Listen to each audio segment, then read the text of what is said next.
Okay. All right, so I've got the screen share going. Um, let me. I'm going to jump around for a minute here, and there we go. Okay. Going to start here on the About Us so that I can tell you that I can't really see any of the chat or anything with Zoom while I have screen sharing on. So we have Bree here. So Bree will interrupt me and let me know if anyone has like an important question or anything, wants me to stop or go back. So that's Bree in the middle there with her horse Lloyd. And I also have Tatiana here with me. Hi. In person. I don't know if you can even see her with my virtual background, but she is the assistant trainer here. I'm the head trainer. Bree is our assistant director of programs. And so, yeah, Tatiana and I do most of the training, and I do most of the public education programs. So we do a lot of lessons for kids, teens, adults on working with Mustangs, gentling Mustangs, and basic horsemanship, riding, all of that sort of stuff. And we have a lot of public outreach programs where we try to get people out here with the Mustangs. So our facility is in Sterling, Connecticut, and we're on 150 acres, and we have 27 Mustangs at the moment, or horses, or, there's some donkeys mixed in, 27 equids of some form or another. So we are a hybrid facility. So we're both a Mustang sanctuary and a training facility. So we have the dual purpose of we try to train and adopt out as many Mustangs as we can and find them good homes. And those that opt out of domestic life get to just live out their days in our sanctuary in the big herd. We have a lovely kind of a paddock paradise style system of, out on some terrain that they get a lot of exercise. It's beautiful. And we have a lot of public programs, like even just wellness programs like yoga, hiking, anything to get people out here to meet the Mustangs, to learn about what we do, and to learn more about the cause. And if you see my virtual background, that is our yoga dome where we do all of our mindfulness and yoga events and sound baths and things like that. So our tagline is a sanctuary for wild horses and wild humans. So it's all about reconnecting with our wild roots and honoring ourselves and our horses. And so we try to bring that philosophy of compassion and kindness to everyone who comes here, horse or human. And so that is a little bit of background about what we do. And we've been doing it I think we officially started as a nonprofit in 2020. And, every year we gentle probably three or four Mustangs straight from holding. And we also get a lot of sanctuary requests for horses that aren't really thriving in domestic life for various reasons. We also do training for private clients, so people who buy Mustangs and maybe need a little more help, or who just want to send them directly to us for training. So we've had a lot of experience with different Mustangs, and when we first started, I had no intentions of becoming the Mustang trainer who deals with the difficult problem horses.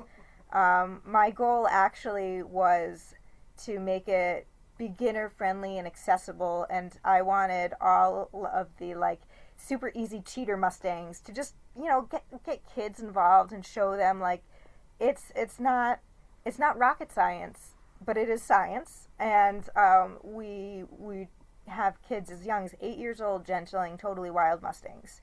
And so that was kind of how we started, and then people kept reaching out to us about specific cases that needed a little bit more help or more training.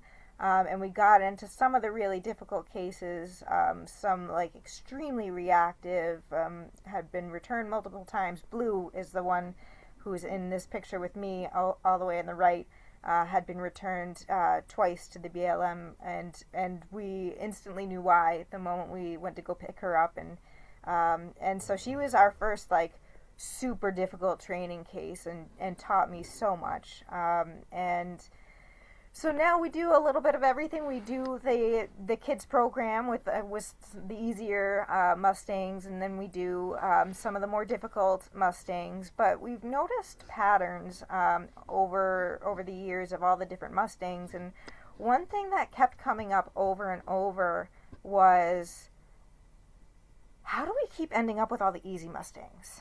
Because we would go to adoption events, or we would bid in the online auction, and you don't always know what you're going to get, and a horse shows up, and it's like, wow, how do we just end up with all the easy ones? And then it kind of clicked, and it was like, oh, wait a minute, I don't think this is a coincidence. I think it's how we're introducing them to humans that makes them easy. So we've been testing the theory.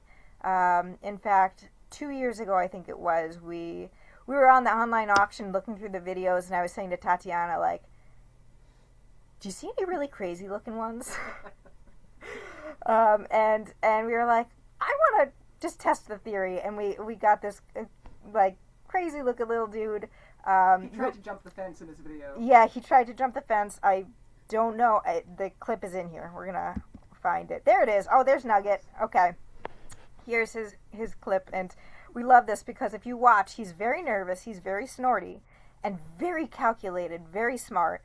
He knows where the gate is, he wants out, he's pacing at the gate, he's snorting, looking for his friends, and pawing. Okay, now watch this. Trots off, lovely. Turns around. Full speed! Video cuts out right before he jumps. Well, we assume he was going to try to jump the fence because this is Nugget, and he spoiler alert, he was a spicy boy from the moment that we got him. But we did get him to kind of test the theory of like, well, okay, that's not a cheater Mustang for sure. Is it still this easy? Can we still gentle him that quickly?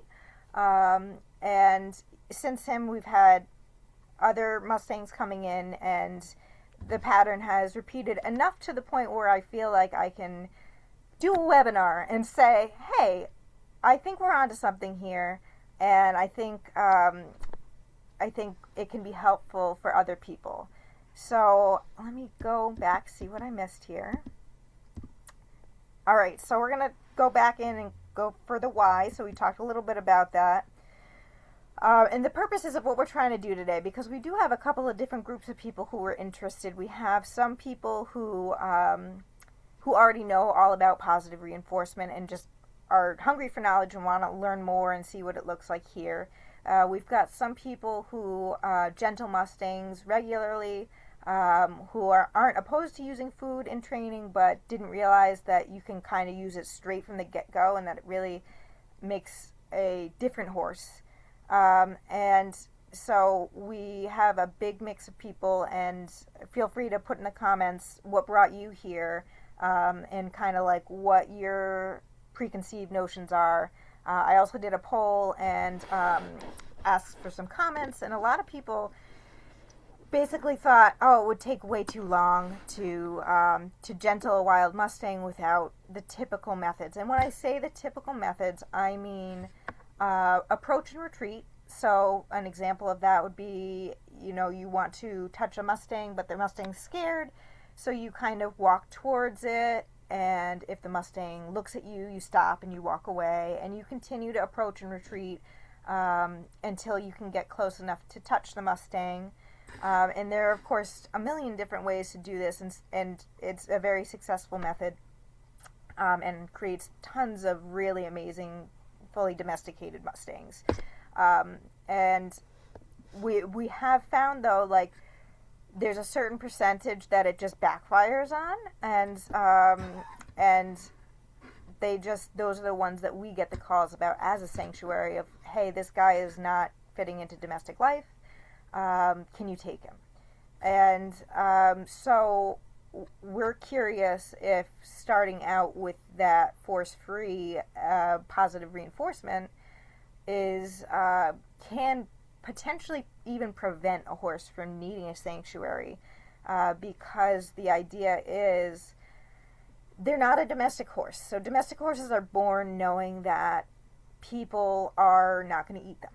That's like the baseline of domestic horses, like have seen people their whole life. Mustangs genuinely think that we are a predator and we are going to eat them. So, and they have survival instincts, and they have, chased cougars off their babies, and they are tough. And so to walk in there with the same sort of techniques that you might use on a domestic horse, sometimes it works great, but other times they just can't get past that predator mentality. So being able to create a different dynamic where they come to us and we teach them to be curious, and we teach them that being with people isn't about pushing through discomfort, but about choosing engagement and enjoying the game. So that's the theory behind what we're trying to accomplish. So we're going to talk about what we mean when we say not confined, and that was a big point of contention on the poll that we did of, okay, well, it's not legal to release a Mustang without fencing. Of course, we have our 6-foot-tall, heavy-duty, BLM-compliant fencing. But how do you mimic a situation where the horse can leave at any time? How do you make it as force-free and low pressure as possible? And then we're going to go into like a high-level look at what the process looks like in terms of day 1 through day 7. So every year we do a 1-week intensive Mustang gentling retreat, 1 or 2 of those per year. And we regularly get horses that are, getting groomed all over, haltered, picking up their feet, going on the trailer. We usually have a farrier come out and they're handling their hooves. They're, of course, not like ready for a full trim. But the idea is to kind of outline the behaviors of being a domestic horse with the participants so that if they adopt the horse, they understand the methodology and can continue to refine it and really put in the time to make those behaviors solid. But I think a lot of people are shocked that you can get that far that quickly using just food rewards as your only motivator. And so let's see. And then we're going to do some questions and answers and see if anyone has any specific topics or wants to know about specific cases that we've worked with.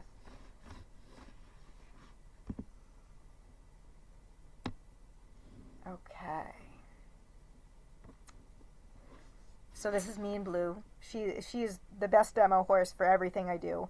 And she taught me the most out of any horse about force-free because I couldn't even go in the pen with her, and she had flipper feet, and I needed to learn how do you trim a horse's hooves without touching the horse or going in the pen with them.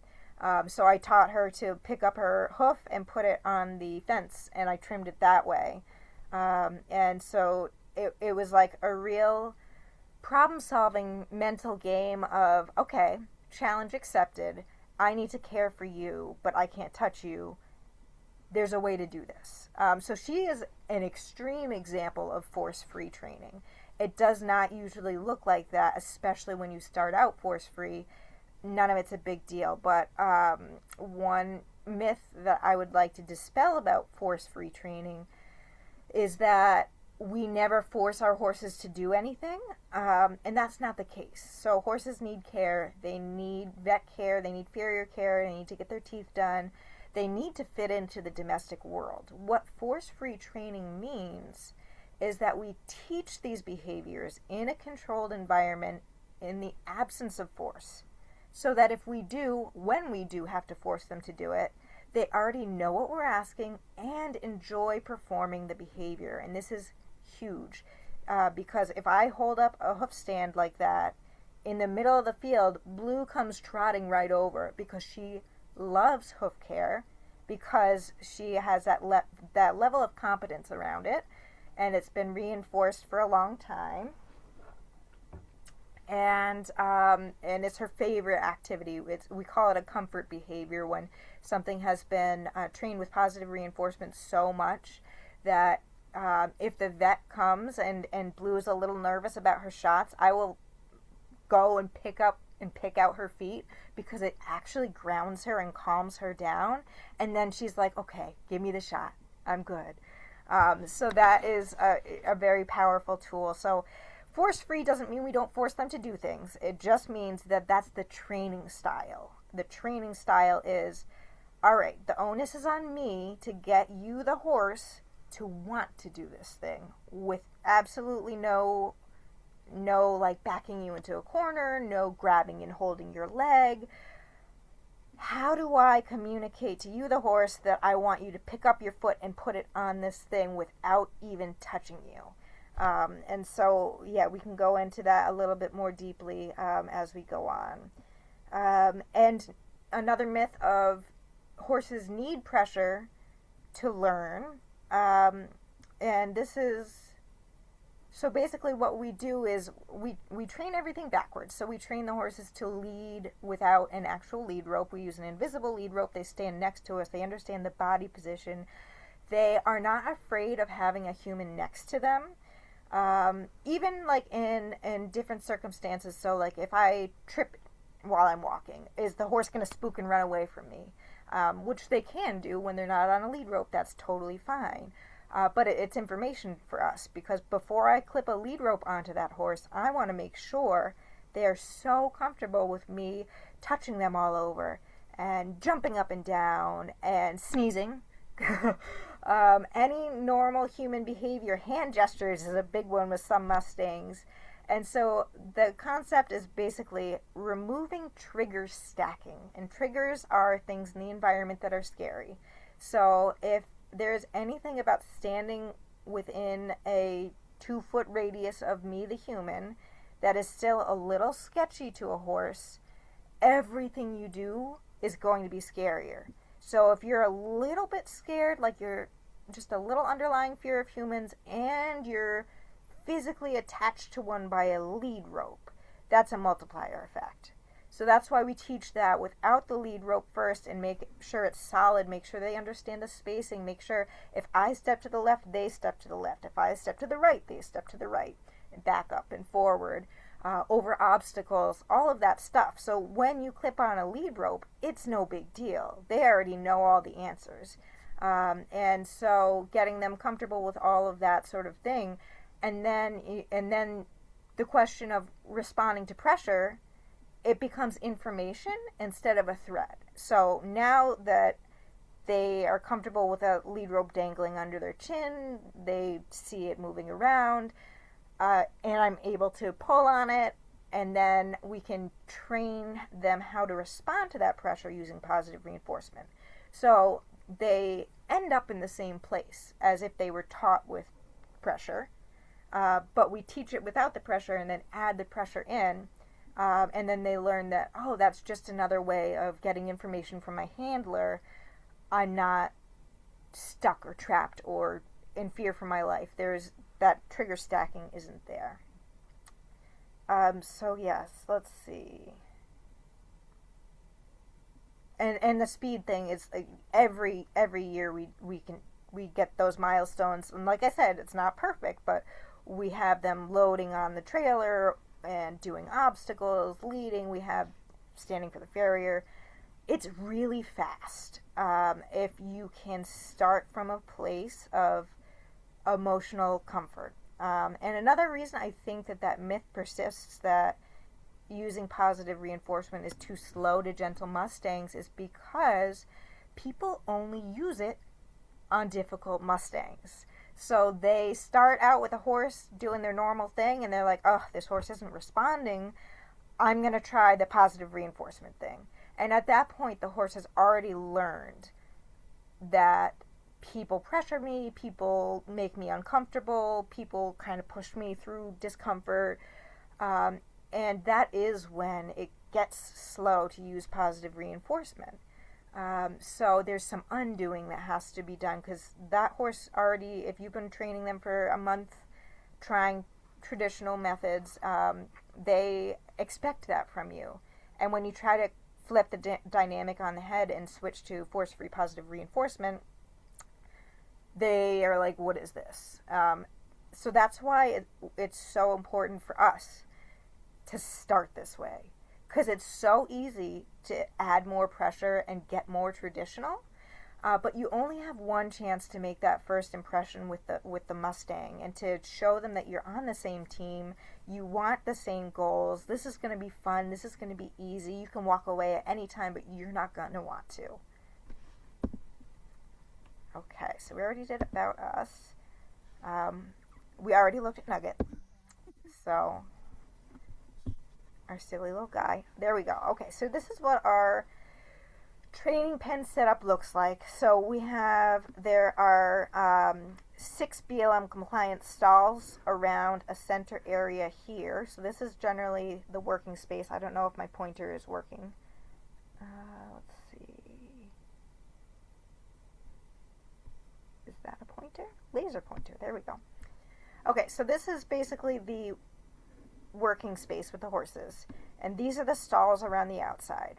So when we bring horses home, and we typically have 2 or 3 horses in a load that we pick up that are fresh from the BLM, we'll let them hang out here. Inside their shelters, they have unlimited hay and water, and so we usually have a round bale under here, and the water troughs. And so what we do is, whichever horse we want to work with, we'll leave their gate open. So you can see this gate is open here. And we start working with the food rewards. And so we'll toss out some alfalfa hay. And this is another thing that people wonder about, is like, oh, well, I can't clicker train a Mustang if they won't hand feed. Yes, you can. It's actually very easy to do that. I can't clicker train them, they won't take pellets, or they don't like cookies. So we use normal Timothy Orchard blend hay is what they have constant access to, and then we'll usually use your standard alfalfa hay. You can get compressed bales right from Tractor Supply of alfalfa. And this is great because it's higher value, it's yummier than the Timothy hay, and you can like throw little piles out, and you can reward them by throwing it on the ground and walking away. It also is a really great gateway for hand feeding, because they can see it. They can see the alfalfa sticking out of your hand, instead of trying to do an open hand with pellets in it that are hard to see. So that is how that goes. So the idea is when we're doing our gentling retreat, and it's 7 days, so day 1 is mostly where we do a lot of classroom stuff. So we sit in the middle, and the middle is a little bigger than this picture. This is an older picture, but we have a little gazebo in the middle where we sit, and we do some classroom stuff, and we talk about operant conditioning, behavioral science, different ways to elicit behaviors. And while we're talking, 2 or 3 Mustangs are just kind of roaming around, sniffing us, checking us out, and we're not paying any attention to them. And they're just eating all the little alfalfa around here. And we also have some alfalfa in here, and if they're really curious, we might come up. Then they come up, we might hand feed them some alfalfa, and that's usually how we get them hand feeding on day 1.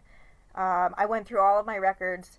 The longest it's taken us to get a horse hand feeding since we discovered the alfalfa method was a day and a half.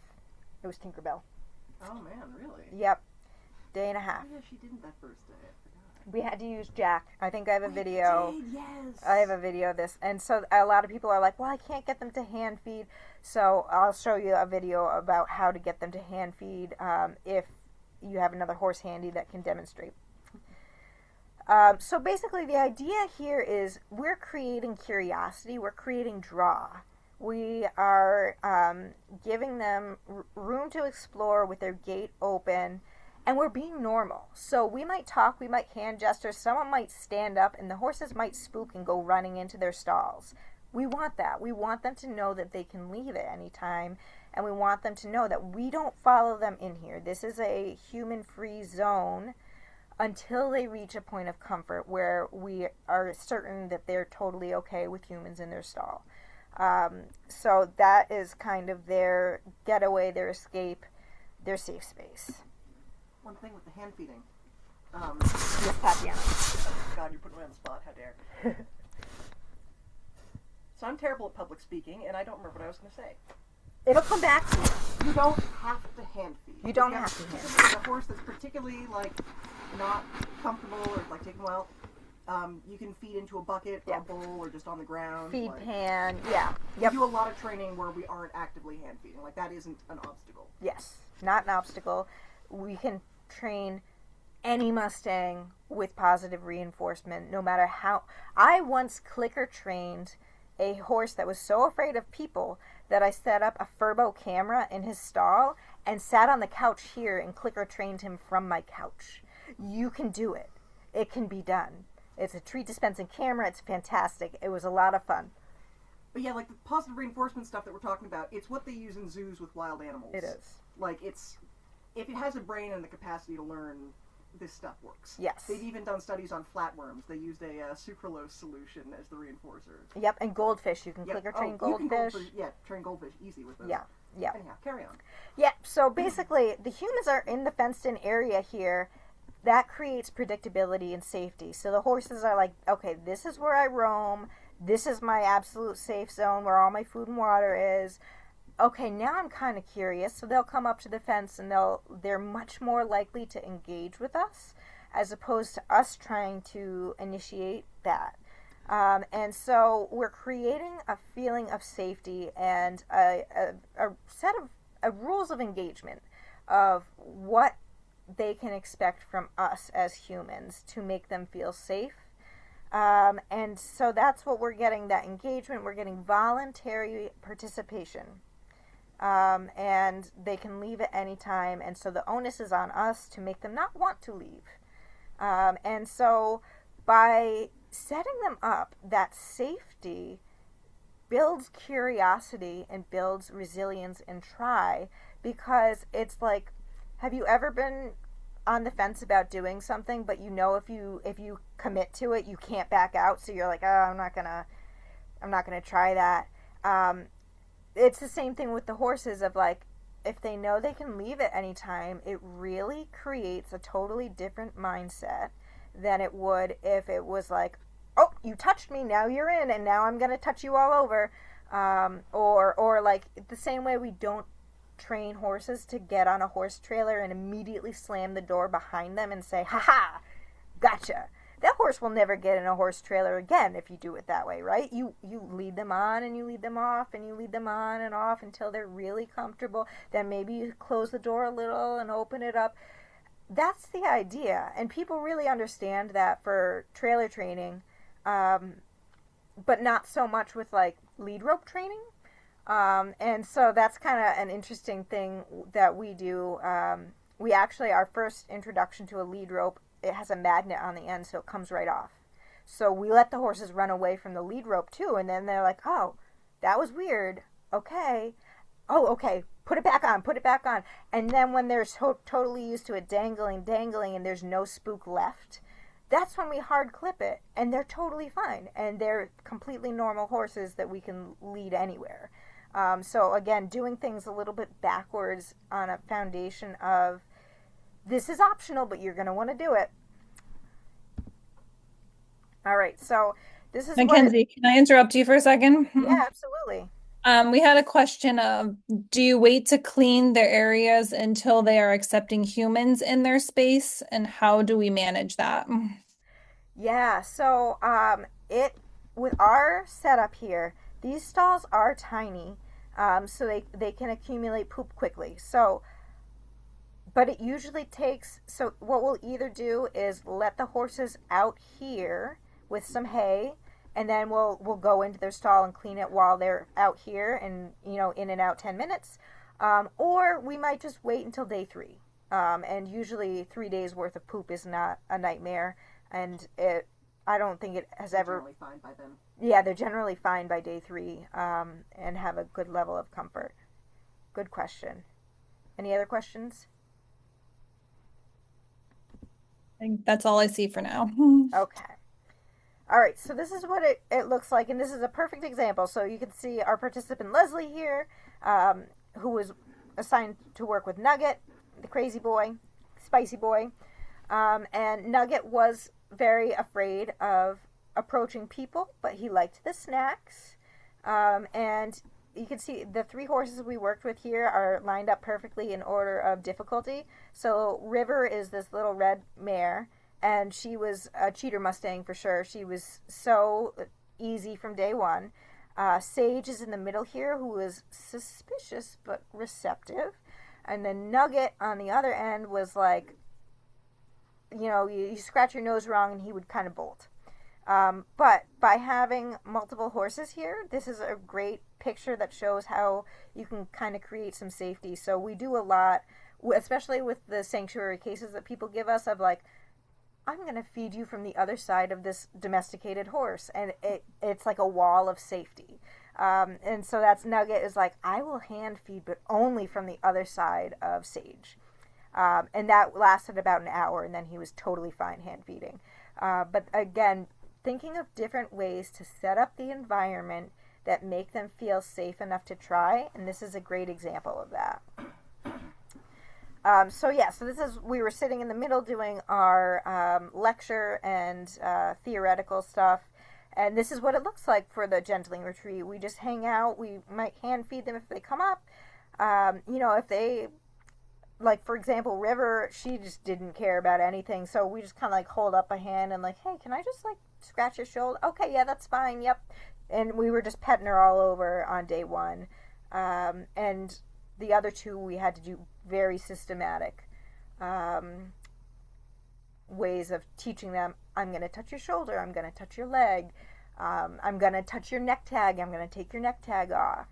So usually sharing space day 1. Day 2 is when we really work on touch and movement. And the same thing is like we kind of try to get them to come over to the human area and line them up a lot like River is here, so that we can station them there and touch their whole body without having to leave the human area until they're ready. And, because River was so easy, it was like the next day we were just out there with her, treating her like a normal horse. And then, so I'm getting them used to us touching them all over and us moving around them. Can I stand behind you? Can I stand behind you and hand gesture? And everything we're doing with clicker training. So it might be some sort of a progression where it's like, I'm going to reach out my hand towards your face, clicker, and then alfalfa. I'm going to touch your face, clicker, alfalfa. I'm going to touch your ear and click and treat. And we do it over and over, and we're watching their stress signals, and we're getting to a point where they're genuinely comfortable before we're escalating our criteria to the next level. And when you do it that systematically, it's so fast. It's like, all right, I'm going to touch your nose. Do that 3 to 5 times. Okay, I'm going to touch between your eyes 3 to 5 times. Okay, I'm going to touch an ear. Sometimes ears are weird. And do that maybe 10 times. And then it's like, okay, now I'm touching your neck tag. And the process is super fast when you're doing this opt-in methodology. So yeah, we usually have the neck tags off by day 2. Day 3. Mackenzie, there's a question. Yeah, what's up? There's a few questions. And any issues arise with more food protective types, like one running others off of the hay piles? Great question. So we try to make this a post-scarcity feeling for the horses of there's bottomless food. So when we do this, we always have more than enough alfalfa piles around that they all can eat. And if we are trying to work with one horse, the others, we wait for them to go in their stall and we close the gate. So if we wanted to work with Nugget, we'd put River and Sage in their stalls, close the gate, leave them be, and then work with only Nugget with the food rewards so that we don't have to worry about the other horses chasing him off of the food. Any other questions? Yeah. How many hours do we spend daily per horse on the training for both like the intensive week and for regular training? Okay, so the full schedule is up on our website at wildridect.org/retreat. I think it is we do an hour and a half session in the morning and an hour and a half in the afternoon, and then there's an optional 2 hour session. It's either free time or additional Mustang training time. So typically we're working with them about 3 to 5 hours a day on the intensives. And do they get downtime when they first arrive, or do they go immediately into training? Great question. So we usually are the way it's worked in the past is we will go to a BLM adoption event, bring the horses home on. We go on a Friday, bring the horses home. Usually we're back by like 2 p.m. on Friday, and we let them settle in overnight. We leave all the gates open, and we don't even go in there that first night. And then Saturday morning is basically what you're seeing here in this picture. Anything else? I think that's all for now. Okay. All right. So then, day 3. Now that they're comfortable with us petting them all over, touching them all over, we might even start introducing brushes and things like that, touching their legs, standing behind them, just walking around them, and everything we're doing, we're clicking, we're treating, we're clicking, and we're treating. They're thinking it's a super fun game. And at no point are they thinking that we're going to eat them because they're having a good time and they can leave whenever they want. So day 3, haltering. So we teach what's called self-haltering, where we hold up the halter and the Mustang puts its head in, and they go right up to the ears and they self-halter. So we teach that on day 3, and we then just kind of practice it and don't actually use the halter for anything. Because we're still at the phase where we're waiting to introduce any sort of physical restraint. We want them to see a halter and think of it as the start of session signal. We want it to be the like, game on, we're training, yay! And we want them to have really happy feelings about being haltered, because that is one of the top complaints about Mustangs that come, that went through the TIP program is like hard to catch. Our Mustangs are like halter-seeking missiles. In a field of 20 acres, you hold up a halter and you call a horse's name and they're like trotting up and dunking their head in, because it's never been an uncomfortable or a negative association with the halter. It always means, oh, we're playing the fun game. And so that is an important part of the process of getting them to love halters. So we work on that day 3. And then day 4, every time we start a session, we're putting on that halter and then proceeding with something completely unrelated. So day 4, hoof care. So we're working on using body targets to get the horse to lift up their own foot. So what we do is usually a knee target. So body target means I'm going to hold out my hand or a handheld target, and I want you to bring your body to the target. So if I stick out my hand, I want the horse's knee to come to my hand. Therefore, they're in that position as if they would be picking up their own hoof for, if we pick it up for the farrier or something like that. And so we'll teach you how to instruct that, and it's super simple. Again, it's so simple. All you do is touch their knee, click and treat. Touch their knee, click and treat. Touch their knee, click and treat, and then you just hold your hand like a millimeter off their knee and wait. And then they're like, wait, what?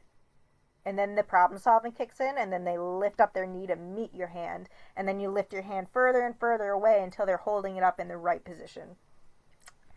So again, a fun way to do that, and that then just transitions eventually to absolutely normal hoof care of, you can put a verbal cue of hoof or whatever, lift, whatever cue you want, tapping the cannon bone, and then they pick up the hoof, and then you pick it out like normal. And they love doing it because it's fun and easy. Day 5 is obstacles and trailer. So we have like a pedestal, we have some poles that we'll go over, We want to lead through gates. Hugely important thing is like, can we walk through this gate and close it behind you and open it without you rushing in front? And that sort of body position and kind of working on refining that liberty leading and that showmanship style of, can you stay with me? Can you maintain the space bubble? Can you go, if I go over an obstacle, will you go over it with me? And up until and including trailers. And so we usually have a trailer set up attached to this corral that we can practice with. Day 6, we take that liberty leading and we turn it into real leading with a lead rope. And like I was saying, we start out with magnetic lead ropes that just kind of fall off. It puts about 5 to 10 pounds of pressure on their halter. So they get used to that light pressure. And we're just getting them used to that feeling of, oh, my head pulls left, my head pulls right, and clicking and treating.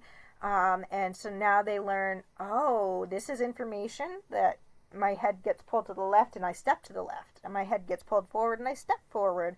And I get rewarded for it, so it's a no-brainer. So what we're really doing is trying to avoid an oppositional reflex. And you see this with a lot of Mustang training of, you put on that halter and lead rope and you go water skiing for a little bit by accident because they want to run away and you have to teach them, sorry, you're attached, you can't run away now. And it becomes a little bit of a fight sometimes to show them, hey, listen, you can't get away. You have to stay with me. And so when you teach it this way first, it bypasses the part of their brain that goes to panic. So they don't have that panic response. And if they do, because a lead rope dangling below their chin can be scary and they might see it and just jump just because it's a new stimulus, right? And this is so counterintuitive for most horse people to understand. If you let them spook and bolt, the spook and bolt gets smaller and smaller until it disappears and just goes away. And I have trained so many Mustangs to lead this way. I have never had one that I accidentally taught to spook and bolt. It's unstacking the triggers of feeling like, oh, I could run away if I need to, but I don't need to.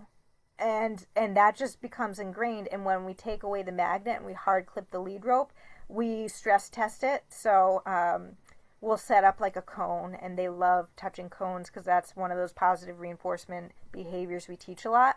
So a lot of times they'll be like, ooh, cone, and they'll go to veer off and they hit the end of the lead rope, and we just keep walking, and then they're like, oh, okay, so I'm attached to you now. Okay, that's cool because I like you anyway. We're good. And so that's the mentality of it, is that building that safety and comfort around the behavior. And it's all about letting them have their reactions and holding space for those, because they will get smaller and smaller until it's just not a big deal. And we, like I said at the beginning, we have a very active program with a lot of students coming through. And we also have, I don't know if I mentioned this, we have glamping on site. So we have campers that come through that are handling these horses. There is no stranger danger. So you hand that lead rope to anyone, and it has become just like Blue's hoof care. The lead rope has become a comfort behavior where they're like, oh, I'm attached to a human. I can do anything. I am bold. I am brave. I don't know this guy, but I'm sure he's cool too. He's on the end of the lead rope. He has to be. He's on the end of the lead rope. He's got to be cool. So yeah, and it never ends up being an additive thing of, okay, I am attached to a person that I don't know, and there's something dangling from my face, and there is a plastic bag blowing in the wind. I'm out. So that's that trigger stacking of multiple scary things. And when you train a behavior with positive reinforcement and you reinforce it enough, it actually unstacks the triggers. So it can make something that's scary less scary. So we have certain horses like Blue with her hoof care for the vet. That's unstacking the triggers by asking her to do something she knows and loves. Rusty is another example. If he is nervous, he wants Tatiana to grab his head and smush it. That's his comfort behavior. And this is a horse that historically was very uncomfortable with touch. So I've gone a little overboard with the touch conditioning. way overboard. We love it. So yeah, Rusty loves having his head swaddled, and they all have their things. And so the more you condition these behaviors to be safe and yummy with the food, and just like it's never a threat. It's never me versus the horse. It's never I have to hold this lead rope for dear life to show the horse that he can't get away. It's the horse just does not want to get away, and we take our horses off property. We, I don't know if you saw the clip in the beginning of me walking Zial into the equine affair, and there are thousands of people, and it's like that horse will go through hell for me. Like that bond is there with me and with the behavior. She will go through hell for pretty much anyone. Like no stranger danger there. So yeah, so that is how we teach horses to lead, and that's one of the ones that I think I had a friend who was like struggling with this, and I was like, oh yeah, try the magnetic lead rope, and I swear she looked at me like I had 3 heads of like, the idea of the lead rope is so they can't get away, and I'm like, nah, how's that working for you? Because in her case she was really struggling, and I'm like, maybe just like try it backwards and upside down. Works great for us. I will say, though, when we do, we get horses in from training who have already been taught through pressure and release about lead ropes. We don't go to the magnetic lead rope because we don't want to undo that lesson if they know it well. So that's only for freshly wild Mustangs or Mustangs that never learned to accept that pressure. All right, so lead rope cues, normal horses, and we're doing all the same sort of desensitization that normal trainers do of like, oh, I'm going to drag the rope on the ground around you, click and treat. I'm going to put it on your back and slide it down your butt. I'm going to accidentally catch it on your leg and pull on it. Like all of that click and treat, rewarding the horse for just like standing and not panicking, which they usually don't, because at this point they're like, okay, human, you're weird, but you haven't led me wrong so far, so yeah, have at it. So yeah, we do all the same normal stuff to get them used to all of the different contingencies that can happen while leading. And then day 7 is just refinement, consolidating skills. Like, we have even done some like riding prep of like, oh, let's line up at the mounting block, let's lean over their back. And we do the same style training for when we do start horses under saddle. How are we doing, Bree? Any questions? Yeah. Question about the recording of this for people who might have missed part of it. Will we be able to share that with them somehow? Yeah, I'll send out the recording to everyone. Okay. Um, how much time does it take for them to be able to lead off the property safely with no bolting? Um, it always depends on the horse. There are always going to be harder horses and easier horses. But like, and the mentality is, it's hard to wrap your head around, because we lead them all over our property with no halter and lead rope. Like, they just stay with us, and so when we leave the property, we're the safety. They don't want to leave us, and if they're scared, they would actually rather stay with us than run away. And so can you think of an example of like when it's been a problem? I really can't.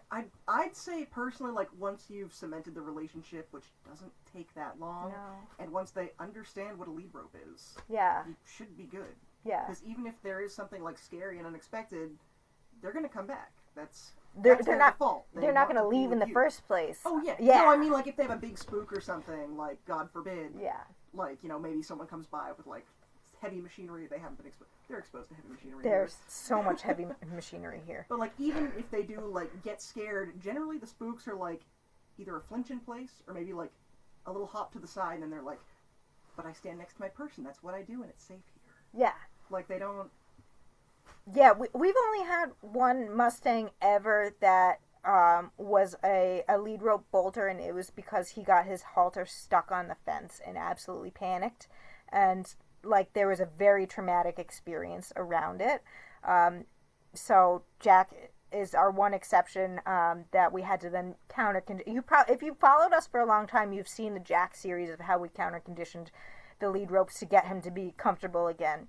But barring an extremely traumatic incident like that, it's just not a problem. So usually, like I'd say a month, 1 to 3 months, if you want to be like super duper solid. Less for some, even like maybe a touch more for others. But yeah, I think that's accurate. Yeah, because it's really like if the baseline level of comfort with humans is there, then like all of these other issues that you see with Mustangs just generally don't. They're just not applicable. They just don't happen.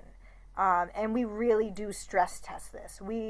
I wish I had pictures right now, but we have a town carnival down the street. Oh yeah. And so like they station us next to the bouncy rock wall with the generator, and there are kids running around with balloons, giant like horse balloons, and screaming. There's a DJ. There's giant speakers. Like they're unflappable. And like I said at the beginning of the presentation, we thought we just kept getting really lucky with like the weirdest, calmest horses ever until we realized that it was actually the training method that made them that way. So yeah, going to equine affair, going to shows, going to carnivals, and like we have got the campers that are coming in and like petting them all over. Like they're just unflap. Even Nugget. So Nugget over here started out really reactive, and there was, like certain things would really scare him. And once he crossed that threshold of not just comfort with people, but safety with people, like I remember the day my husband was jackhammering like 20 feet from us in a training session, and he was just the chillest dude ever. And I was like, all right, this one's crossed the threshold. We're fine. And like it's like a snowball effect. They pick up that speed and just nothing seems to faze them after that point. But if I think of an example, I'll keep thinking if there's any like weird, like, oh, this one time. No, I got nothing. Any other questions, Bree? Kind of along those lines is, are there some horses that are on different timelines than the one that we have here? Yeah, so let's see. So River was like fully domesticated within 7 days. Like thoroughly, totally normal. Sage was doing great, haltering, leading, got her on the trailer, but she was one that would probably take probably like 2 months, because she was comfortable with people but still had some reservations.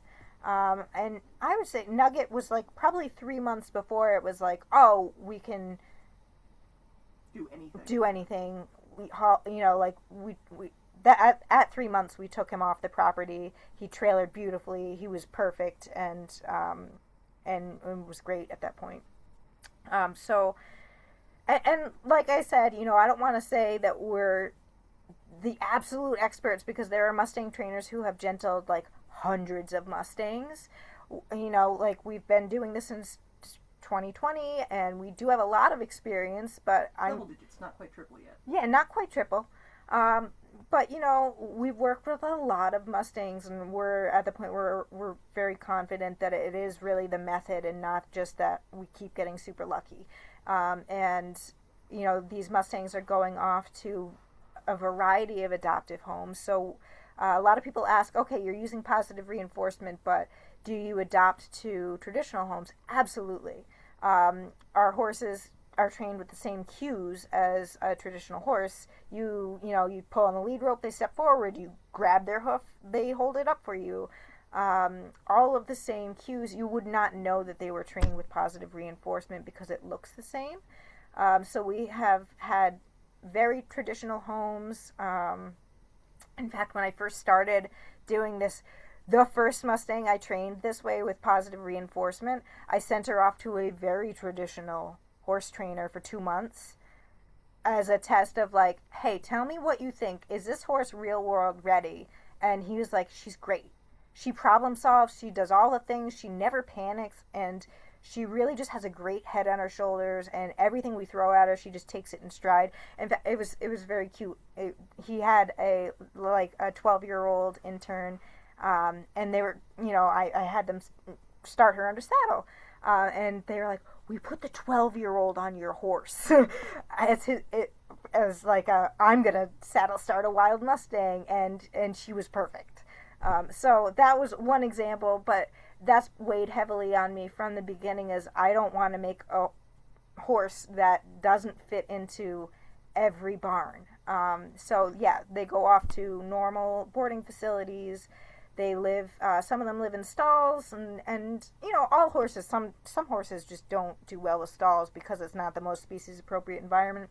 But generally speaking, just like very normal horses. So this isn't something where it's like it's great until you start breaking out your traditional tools and you start doing your natural horsemanship or your Pirelli. No, they're like. Their brain is now geared towards problem solving. We have activated their seeking system. They always know that there is a solution. They have really built up the neural pathways of, whether it's escaping an aversive stimulus or finding a positive stimulus, they understand there's always a solution and that they can keep their brain engaged and find the solution. So they're really great horses. And I don't even remember what the question I'm answering is, but I hope that answered it. Anything else, Bree? Yeah, a few more. Do you think that most of the more difficult horses you get as sanctuary cases or from other people with prior training, would they still be difficult had they been started how we start out with them? God, I wish I had a time machine. So there's no way to know. And I don't want to be, the one who is like, oh, I could have done it better. We will never know. But we do have a lot of data points of straight from the BLM, and having never had one that was like, oh, we're writing this one off as a sanctuary case. And so there's no way to know for sure. Tatiana's going to explode. Go. If I may, yes. Sorry, the sort of the difficult ones are my favorite to work with.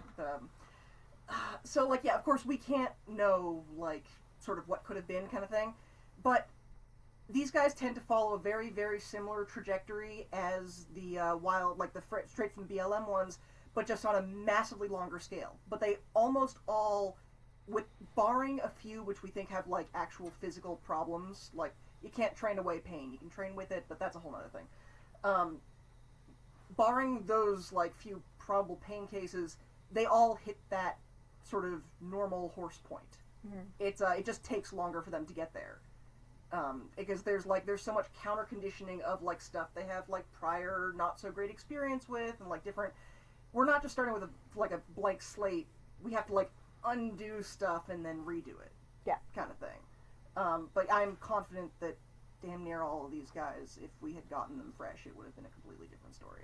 Yeah, and it's it's not saying anything bad about. Oh yeah, it's not like, wow, we're such amazing trainers or whatever. Like, that's not.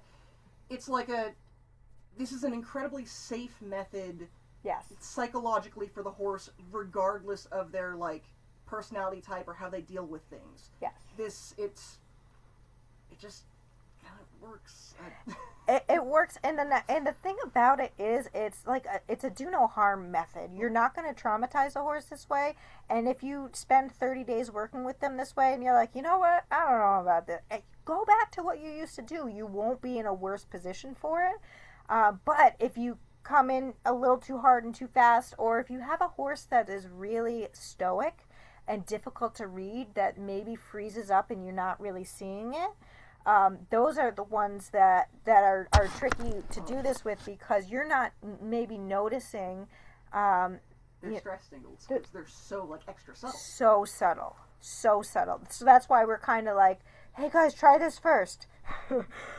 Because we know that it works really well, really fast. It is real world proof, and it translates to any type of method. And a lot of people who come to the gentling retreat, do use natural horsemanship. We have a lot of Warwick Schiller type people, some Pirelli, and they'll start out like this and then just kind of like slowly transition to their normal stuff once the horse gets to that point. But it's getting them to that comfort level, baseline domestic level comfort with people. That is really important because if they're super subtle, shut down, um, and they're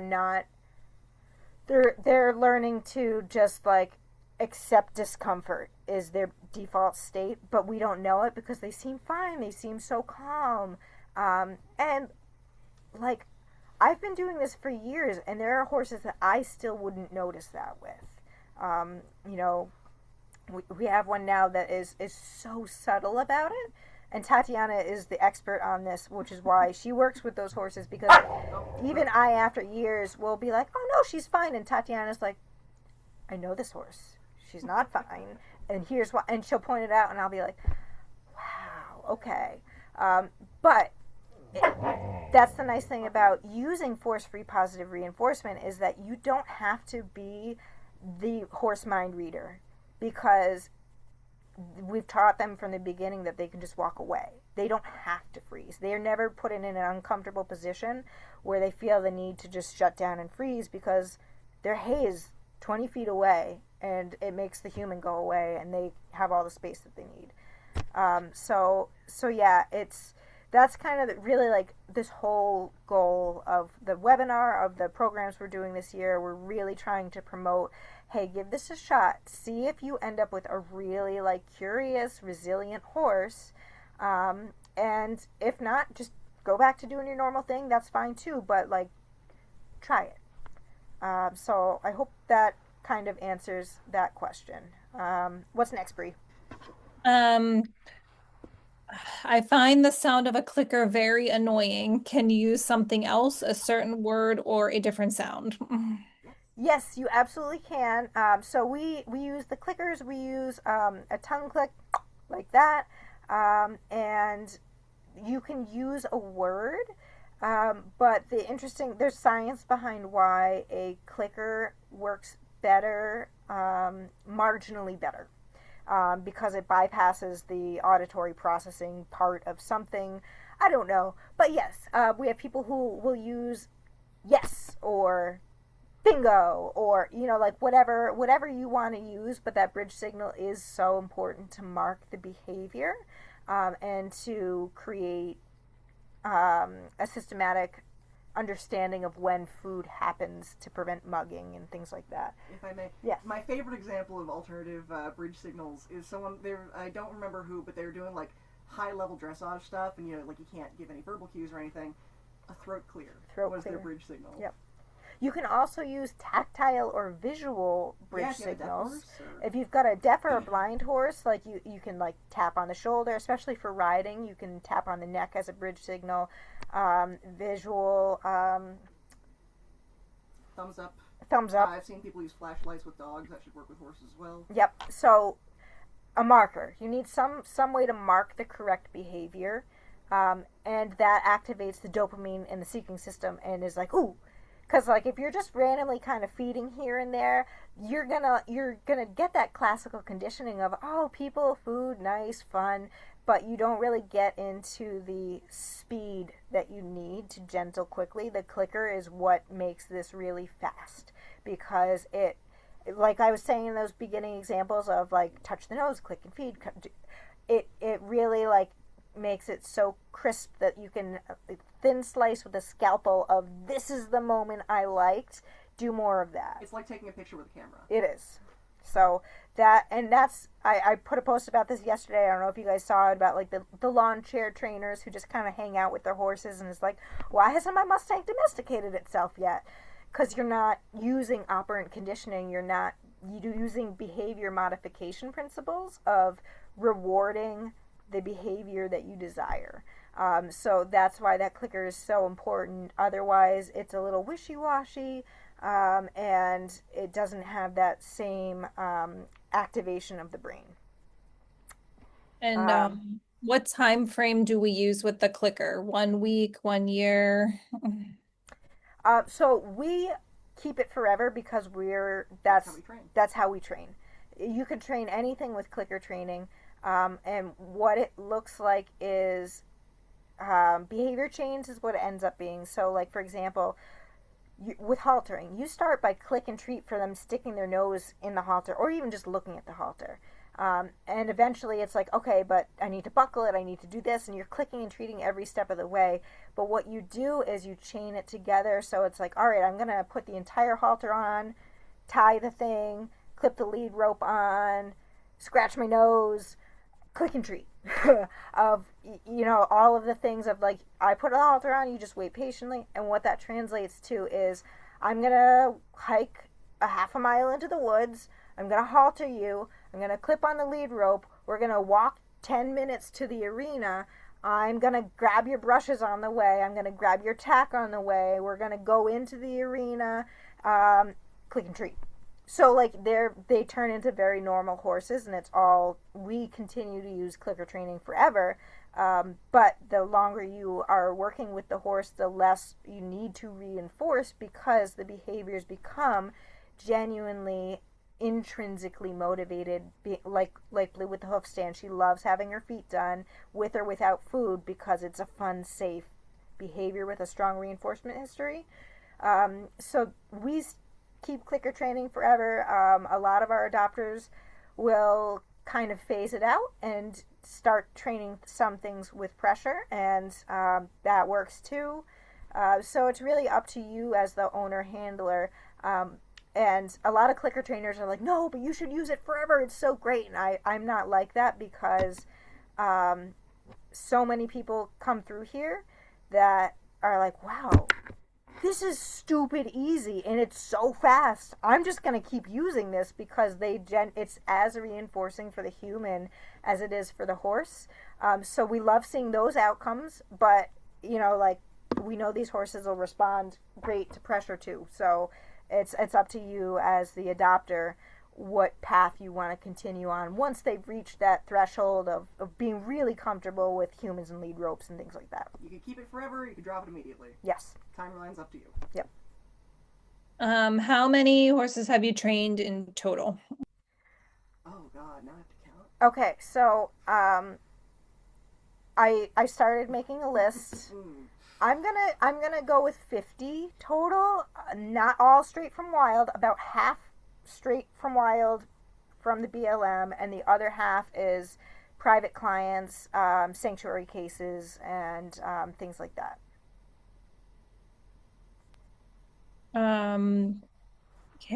This is kind of what you were just talking about. Can you eventually wean off of using the hay pellets and just use sound? So yeah, you can by doing the bridging. I'm not a fan. It's called like an errant click. If you click and you don't actually feed, click, in my opinion, should always predict food. Some people have like alternate bridge signals for if you're going to scratch them instead, but we're getting into the weeds of all that, and I'd be happy to like talk one-on-one about more specifically different ways to continue the training and what it looks like. But yeah. If I may. Yeah. Technically, yes, but we don't suggest it for your average person. Just learn to clicker train. That's more of like a kind of advanced niche stuff. I know Shauna Karish does a lot with that. Yeah. Yeah, and so the thing about it is that once the behavior is trained and solid, it becomes really automatic. And so think of it like when you're training a horse to lead with lead rope pressure, right? So at first you pull on the lead rope and you get one step, and then you release the pressure to reward them. That's the correct answer. You got one step for one pull on the lead rope. And then as you go, it's like, okay, 2 or 3 steps, release the pressure. And eventually a trained horse, whether it's through positive reinforcement or negative reinforcement, pressure and release, you don't have to pull on the lead rope to get a traditionally trained horse to walk anywhere. That's your motivator. You don't have to use that motivator. Like, it's almost never. Like, maybe if there's like a scary branch that they don't want to step over and you pull on the lead rope, but generally speaking, you need to use your motivator less and less the more firm that behavior is. And so just think about your rate of reinforcement, whether you're feeding the behavior or whether you're pulling on the lead rope. With your well-trained horses, how often are you hauling on the lead rope to get them to just walk to the arena? You're not. You just, or if you are, then you should revisit that a little bit. What's next? What about for horses that are food pushy? How would you get them to not be so pushy? Thank you. I did not include that in the slides because I was not even thinking about that, but this is a huge part of what we talk about in our 1 week intensive. There is a pendulum and it will swing. So it starts out as humans are terrifying, I want space, and then they kind of get to neutral, and then it's like, I love humans, I love food, I feel so safe, I want to climb in your lap. That is natural part of the process. So when you start clicker training a domestic horse, they generally start from that muggy, oh my god, food, way over aroused. And there's a million tutorials on how to work with domestic horses, clicker training, to get them to that space bubble where they learn that behaviors are never cued when the horse is in the space bubble. We call it a calm default stationing of, I need a 2-foot space bubble. If you're in my space bubble, I turn into a statue. Nothing good happens. You never get fed. This is a no-go. So we do have to teach that to these Mustangs. Usually probably like day 3 or 4, they'll start getting a little bit in our space, and that's when we introduce that default position, because even just like cueing a behavior, because they enjoy doing those behaviors, it can reward the pushiness by cueing a behavior. So you do have to learn to be really systematic to make sure that they know to stay out of your space. And so when that pendulum swings from wild horse to comfortable with people to in our lap, we have to bring it back and teach those skills of food never happens when you're in our space. We have very clear and strict boundaries. So that's part of the curriculum in the gentling retreat, of teaching that calm default position, and really making sure that they know that food doesn't happen when we feel uncomfortable and unsafe and they're in our space. That just is a non-starter. Next question. Yes, and she was just sharing that her Mustang, she's had about 5 years. The training process has been really slow, but he is food motivated and pushy. Oh, interesting. Yeah, and that can be especially with one that is slow to train. So a lot of times it's like they're so comfortable with us, they want to be here and they want to eat the food. Sometimes with a horse that has conflict about food and humans, it manifests in pushy and can even get aggressive. So I'd really recommend reaching out to a professional trainer. Reach out to us. We can do some consulting, because that's a very particular case when you've been working with a horse for 5 years and still kind of in that weird area where you're going to want someone like Tatiana, who's got the eagle eyes, who can tell you exactly what you need to do to create some balance so that the horse either feels safe enough that they don't need to get pushy with food. But the one piece of advice I will give, again counterintuitive, is adopt a non-withholding mindset for a horse like that. So what you want to do is feed before any pushiness starts. So if you're, especially like this picture with Leslie here, she's on the other side of the fence.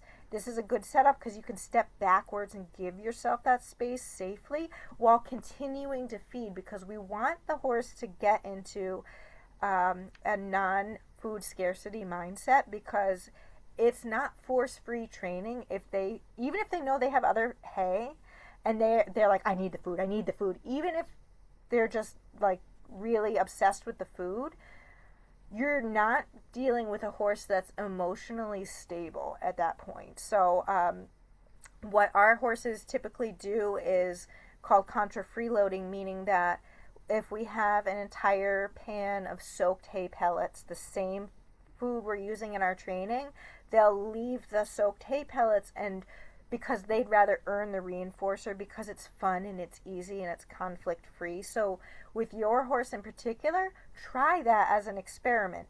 Does he want to eat all the free food immediately, or does he want to keep working with you? And that'll give you a lot of information, because when it's done correctly, positive reinforcement training should never be about the food. The food is a way to tell them in no uncertain terms, you got the right answer. That's it. It's points on a scoreboard is what I always say. It's like you're playing a little game and ding, and you get your coins. It's a way to tell them that they got the answer right. It shouldn't be the goal of the session. So if they're pushy, muggy, and they just want the food, first of all, we always check for ulcers in horses that are really concerned about food, because being without food in their stomach is physically painful. So ulcers are a really important thing to check for. And another technique is feed them a lot of soaked hay pellets before you even start your session, so they're coming into it from a point of satiation, where it's not like they're like, oh, I just had so many hay pellets, but yeah, I'll pick up my foot and eat a couple more. So that kind of mentality can really help. Next question.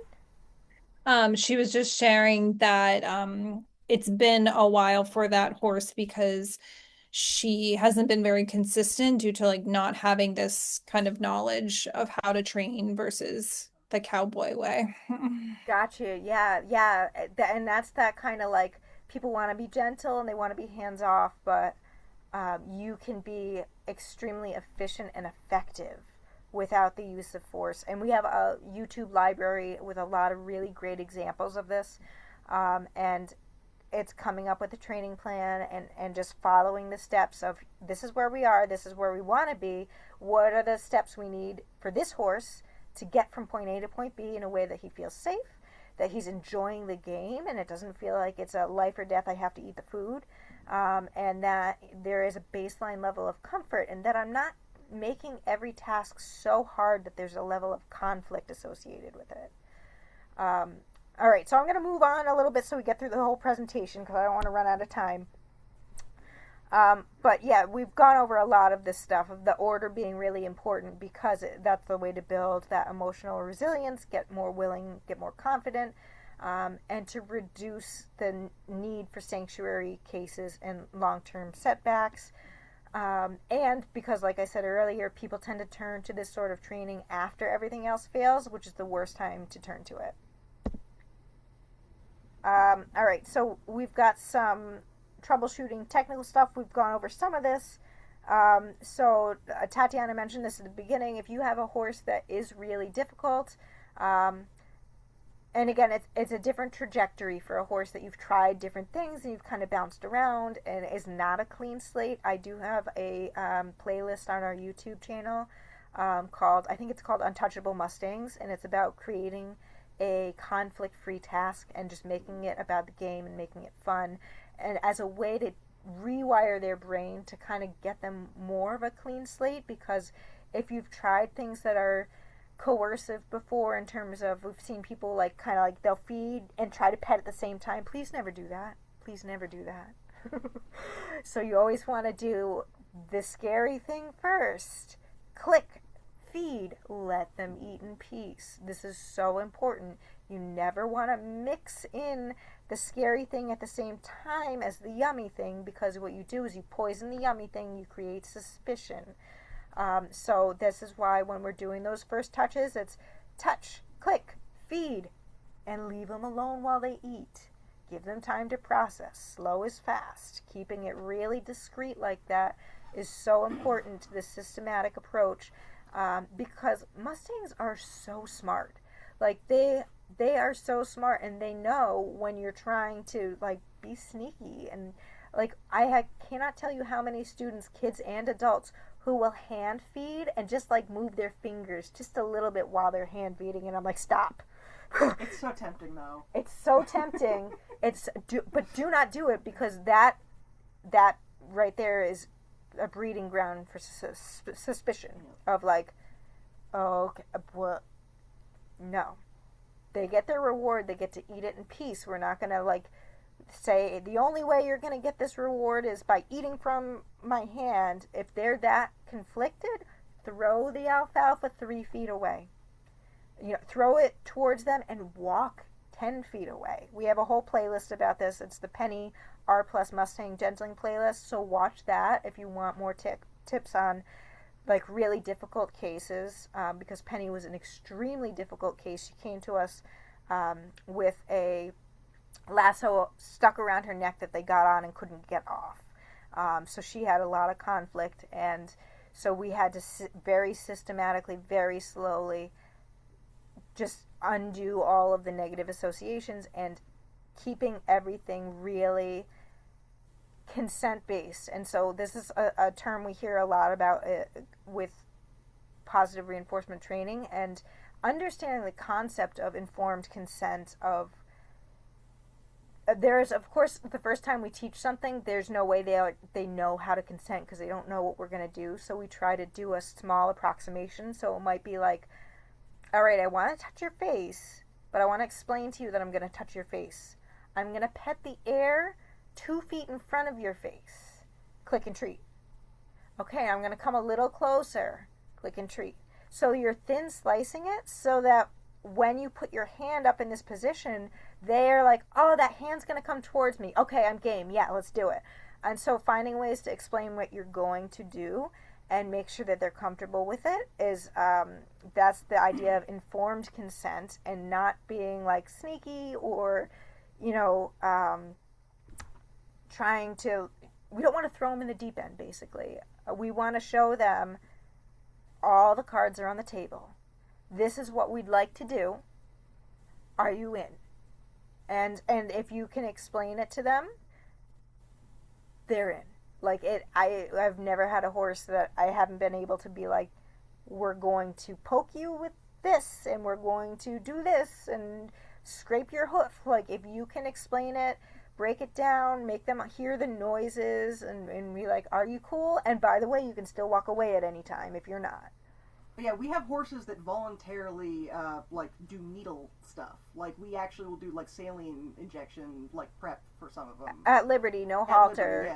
Liberty, yeah. On 20 acres, they'll just come up and get their shots. Because it's... And Blue is a perfect example of this, because syringe training is a great example of this, because a lot of people will syringe train with applesauce, and it's like, oh, applesauce, yay! And the horse is like, oh, syringe means yummy applesauce, and then it's like, surprise, dewormer. And then most horses are like, oh. But then the next time they're like, oh, but this might be applesauce. Oh, it's applesauce, we're good. Blue is not like that. Blue is the queen of informed consent. If you switch out what's in the syringe, suspicious mode is activated and she wants nothing to do with it. So I had to teach her how to take syringe of Dorm Gel by micro-dosing her with Dorm Gel.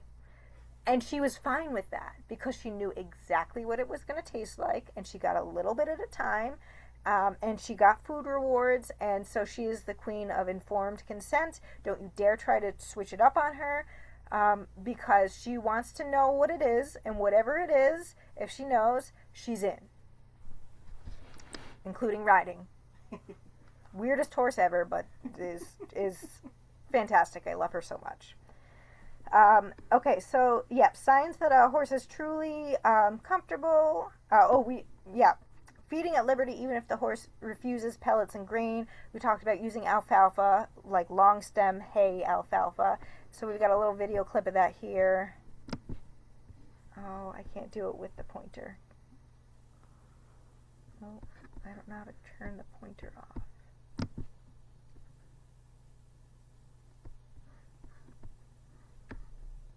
Where did it go? I'm going to describe the video to you. This is a video of Tinkerbell, now named Kismet in her new home, and Jack. Kismet is afraid to take food from Kaylee's hand. So Jack is on the other side of the fence. Kaylee is clicking and feeding Jack repeatedly, and then throwing food to Kismet. And then eventually Kismet sees Jack taking the food from Kaylee's left hand, and she goes up and takes the food from her right hand. So this is social learning. This is showing with Jack of like, hey, Kismet, this is what it looks like to hand feed. She didn't eat him. He's good. You want to try it. And she takes the food. So that's a really great way to teach them to hand feed if they're uncomfortable. Or even like just doing, we do a lot, like we'll do an entire session with the horse over here. And the scared horse kind of just watches and creeps in. And there's no like, we're not thinking about that horse, and they're just kind of creeping in, and if they want to be a part of it, they can. And that's a very helpful strategy with some of the really scared ones. But again, the ones that straight from the BLM, this is day 2. And she was hand feeding, and then she was totally normal after that. So that was fine. Handling horses with a pathological demand avoidance like behavior set. That's Blue. That's what I just described. She, it's very much, I talk about this a lot as there's a concept in humans called pathological demand avoidance, where and it's also referred to as pervasive demand for autonomy of, don't force me to do something. I will do the thing. And there are some Mustangs that can be like that, and that's an example is Blue. It's like, you cannot force her to do anything. And a side note on that is these Mustangs cannot be sedated. Like, we'll blow through the legal limit of ketamine. We have videos of one of our horses getting up after 3 rounds of ketamine and shaking it off and being like, screw you. So these are the really tough Mustangs. That are super fun for positive reinforcement because they love it, because it never puts them in that position where they feel powerless. So getting them to want to do the thing rather than saying, I'm going to make you do the thing, for these rare cases, and it is extremely rare. We haven't had any fresh from BLM, and they are normal once trained. Yeah, and they're normal once trained. Blue's great for the farrier. We give her shots at Liberty. You were doing a kid's lesson with backing. Yeah, she's like one sit away from being a kid's riding pony. She's great, and she was like explosive, reactive, and she still is. Like, she just needs to know that she will be heard, and if she is, she'll go through fire for you. So she's great. And working with Mustangs who have medical and nutritional challenges. Oh, yeah. Big asterisk on all this. A horse that's in pain, that's going to be the biggest exception. So ulcers are a big issue, and some nutritional deficiencies. So a lot of them come from the BLM with selenium, vitamin E deficiencies. And it's a catch-22, because if you have a wild Mustang and you want to get blood work drawn, but you can't gentle them because they have a medical issue, what do you do? So you can teach this stuff with positive reinforcement. It will take longer with ones that have medical issues. And our facility, we are equipped with a chute. We can handle them and get them in and get blood work done on even the really wild ones. If you don't, and you suspect a medical issue, there are some things that you can do, like treating for ulcers is generally not a harmful thing, and it's a pretty safe thing to, like, hey, we're just going to try this. Pain trials as well can be done. Pain trials, yeah, so you can mix in some bute with their food, and if you suddenly have a totally different horse, you have information now, and then you can kind of use pain relievers to get them to a point where you can continue their training so that they can be seen by a vet. And then, safety strategies. So, and this has never applied to a fresh Mustang, but if you get a Mustang that is becoming aggressive, or you don't feel safe working with them, or they don't feel safe working with you, like Blue, working through the fence, we can teach everything. Yeah. Everything except basically riding the horse. We have had horses we have the kids like groom through from the other side of the fence, because we teach them to see these little yellow buoys. We teach them to line up with their nose on the buoy and their body next to the fence. The kids can pull up a stool, and if anyone gets uncomfortable, the kids just step back away from the fence, and it's a very safe way to work with horses. Even through the 6-foot tall fencing, and caveat, we don't recommend this because you could break an arm, but Tatiana has been halter training a horse through the 6-foot fencing because she came to us with severe aggression issues, and she's doing great too. So that is definitely...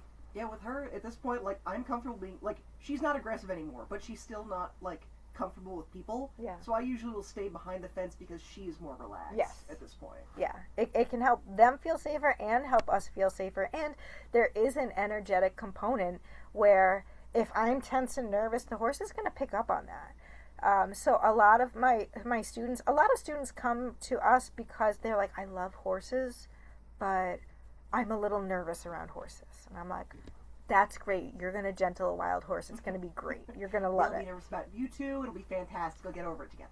But it's so safe to do this, and that's why we have 8-year-old kids standing behind this fence doing it, because that little barrier or the big barrier, depending on what the needs are, there's a way to set it up where you're just taking that anxiety off the table for both you and the horse so that you can keep your energy really relaxed and calm and be in that nice state, because there's always a level of emotional co-regulation with horses, and this is a great experiment to try. If your horse seems tense and like looky and there's something off in the distance, give it a minute, take a really deep breath and sigh, and like even shaking it out. See if your horse does it immediately after you do, because they usually do. If they're tuned into you, you can actually help them down regulate. So being able to manage your own anxiety and energy level with these simple fixes of like working behind a fence, getting them to calm down, and then also just showing them that you saw that is a great way to build that relationship. Yes, Tatiana. If I may, is a couple things. One, like, yeah, horses are incredible at picking up your body language. I mean, anyone that's worked with horses has probably found that out. But there's a lot of like sort of calming signals that horses will do that, like, if you mimic it, like, they'll get it. Like, you know, cocking a quote-unquote hoof. Yeah. Or the big size. And yeah, like, I found a huge thing for, like, the really, like, the fresh ones, actually, and the sanctuary cases, now that I think about it, where, like, if they're, you know, God, I'm terrible at speaking, Okay. but looking at something scary. Yeah. If you look at it, too, or even, like, investigate it, and then come back and do a sort of release that they understand, oftentimes that sort of, like, it really helps kind of click for them, like, oh, you're sort of a quote-unquote herd member, Yeah. almost. Like, it really can, like, help catapult the trust, I've found. Yes. And, like, it's little things you wouldn't necessarily think. Yes. Yeah. So that emotional co-regulation piece is important. And a lot of people so many people struggle with being in a pen with a 1,000-pound wild animal for some reason. Yeah, But that little, and this is a 3-foot tall fence. It's not anything big, but they don't want to jump into it because they're scared of you and you're scared of them. So it works great. But yeah, so like being able to set yourself up for success where you can be in that really calm, centered place, and you have safety, and the horse has safety, and everyone's just having a great time. It's a whole vibe. Okay. Oh, I hit the button and now it plays the video. Okay, so you can see Kismet's like, I'm scared of you. And so Kaylee is like, okay, I'm just going to hang here and feed Jack. And you can see there's tons of food on the ground too. That's all alfalfa. But Kismet's trying to work up the courage to eat out of Kaylee's hand. And she's like, oh, no, I'm going to eat the free stuff. Wait, I can do this. I love this moment. I love these moments every time when they have free food and they are like, wait, I can do it. And it just, I love it. So yeah, that's a great example. Okay, so section 1, and we are already like almost, we got 20 minutes left, so I'm going to, there's a whole nother section I'm going to try to blow through pretty quickly. Takeaways: liberty-based gentling is practical, safe, time efficient. That first impression is everything. You only get one first impression. Make it feel safe. You can build those foundational skills in just 1 week, very consistently across the board. And like I said, you know, like There are people out there who have gentled hundreds of Mustangs, and there may someday be a case where we're like, oh, hey, we found the one that didn't fit the mold. But we've done enough to be very confident that it is the method and not that we're super lucky. And the method translates to any sort of environment or training method. It's just it's pre-gaming your Mustang. It's taking a Mustang that's scared and getting it to that baseline level of safety, and then kind of going in whatever direction is appropriate for you and the horse. Get him tame and then train him however you want. Yes. I think I went over all of this. Is like, we're talking about clean slate Mustangs here. Totally different protocol when you have a Mustang you've been working with for months or years and they're not responding to this and you've tried a bunch of different things. And this is when people start to learn positive reinforcement, but it's also hard because these are the most sensitive ones where it has to be very systematic. Not great to learn on. Not great to learn on. So if you have access to another horse you can learn it on and then take that to your difficult Mustang. Or also reach out to us. We have a whole network of people who do remote lessons or local lessons and can help you with this. And it's just like the main reason is like we want to get people trying this on clean slate Mustangs. And if you'd like to see that protocol for Mustangs who you've had for a while and nothing's really working, it's that Untouchable Mustangs video series on YouTube. So I can include the link when I send out the replay. Nuts and bolts, let's see. All right, we've covered a lot of this. I got way ahead of myself.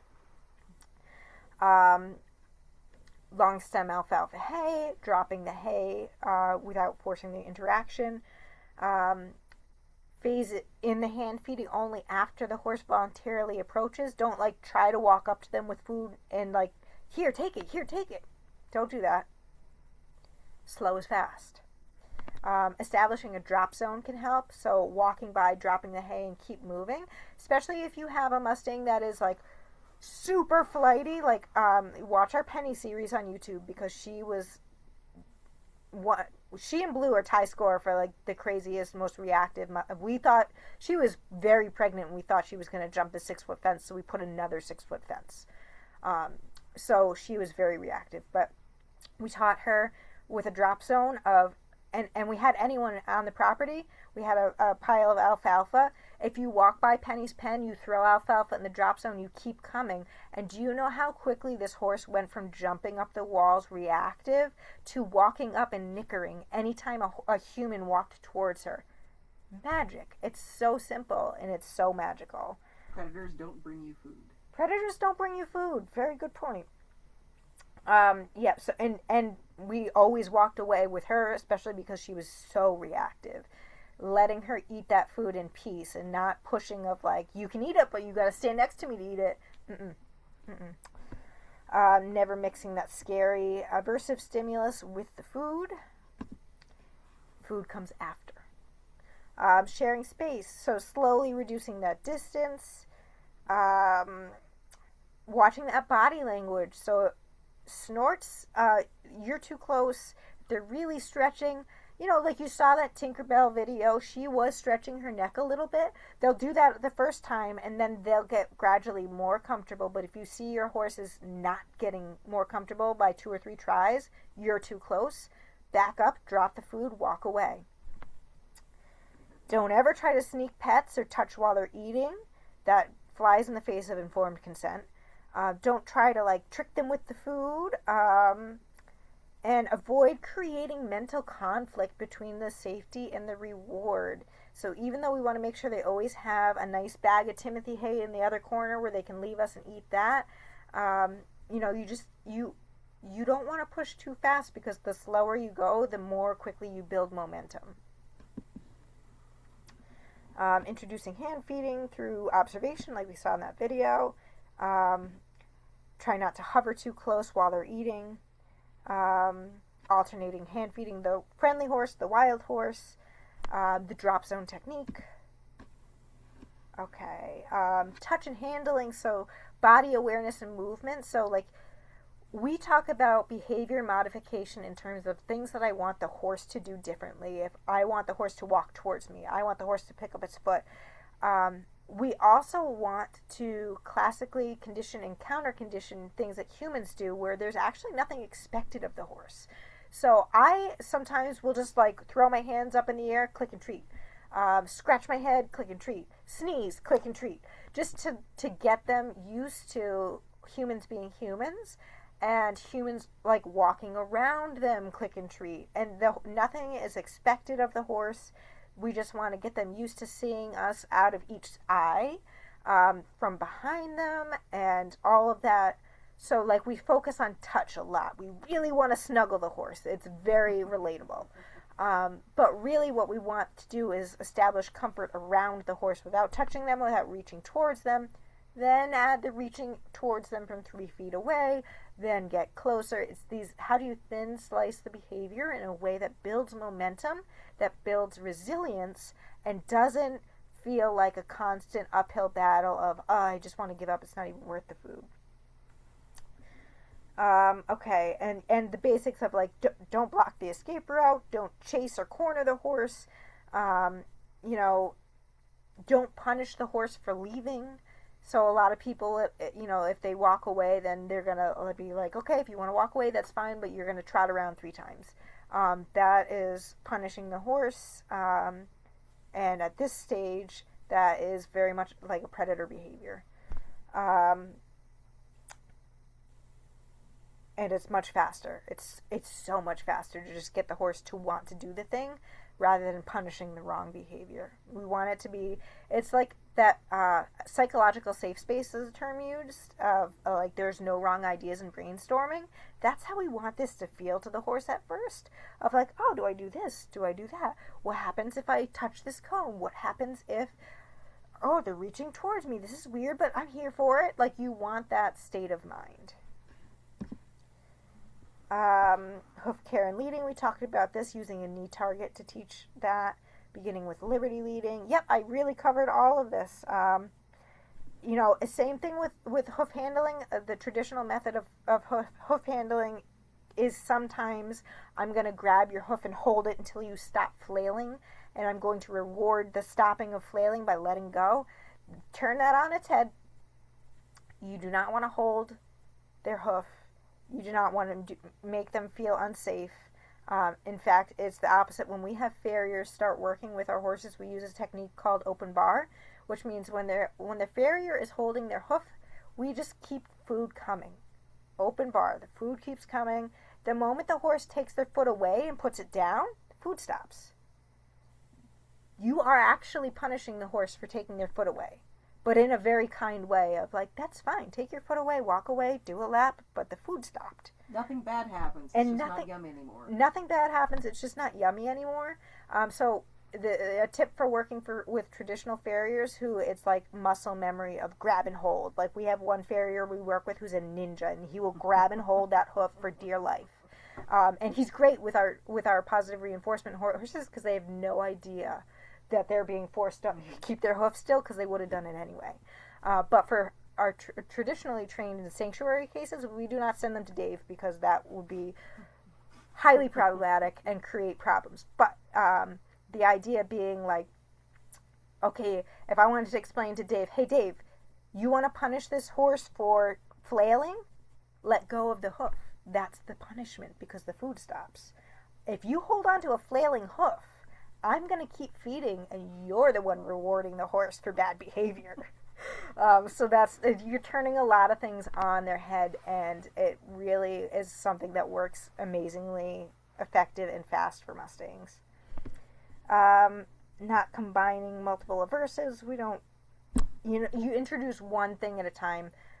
So quick example, fly spray, all the senses. You have a sound, you have a sight, you have a touch, you have a smell. So we separate all the senses. We'll teach them to do a spray bottle of water where they can just hear it and not see it. Then we add in the sight. So like separating all of those criteria and then recombining them. So that's more of an in-depth thing, but something we'll just touch on because it was on the slide.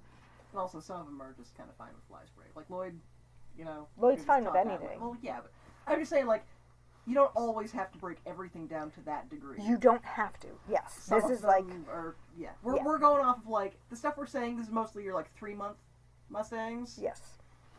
A lot of them won't be like that. A lot of them will be sooner.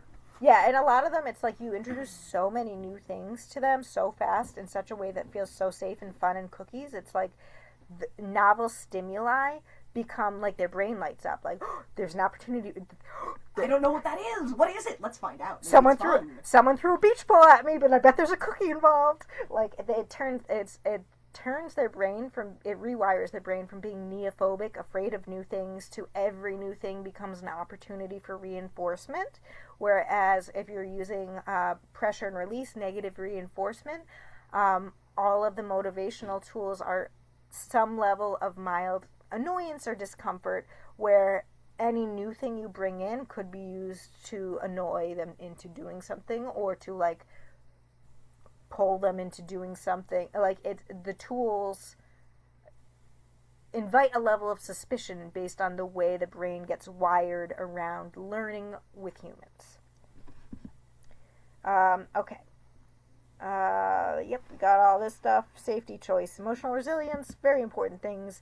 All right, now we can go back to questions and comments.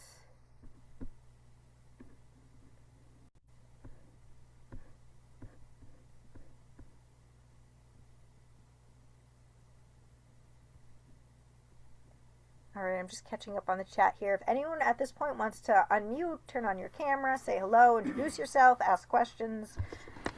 We've got 8 minutes. Of course, I'm not actually on a strict timeline, so if we have a great discussion going, that's fine. But yeah.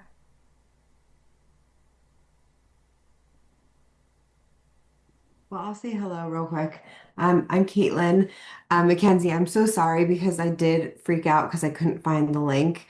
And I was like, I'm missing it, I'm missing it. And I did message you on Facebook. So I'm sorry in advance for that message. No I worries. did eventually find the link. I'm here, but sorry about that. Thank you so much for putting this together. I think for me, one of the biggest things I'm curious about moving forward, and I'm definitely going to contact you and figure this out, but I've got 2 Mustangs now. And it's funny because you had mentioned the oh my gosh, it's the um what's the acronym, the 3-letter acronym for the like PDA? yes. Pathological demand avoidance, yeah. I had learned about that a few months ago in another training program I was doing with Lockie Phillips.